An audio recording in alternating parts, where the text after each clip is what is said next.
সাইডে আসো।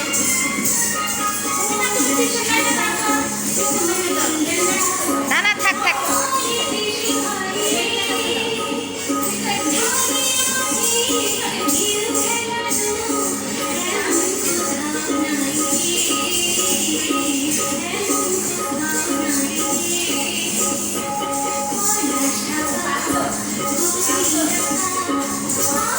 ছয়জন বলছে, এখন ও যদি আসে করতে পারে তাহলে করাবে। ও ওনাকে বাসায় করাবে তো নুসরাতকে। নুসরাত উনি ঢাকায় আছে, আসলে ম্যাডামের বাসায় করাবে।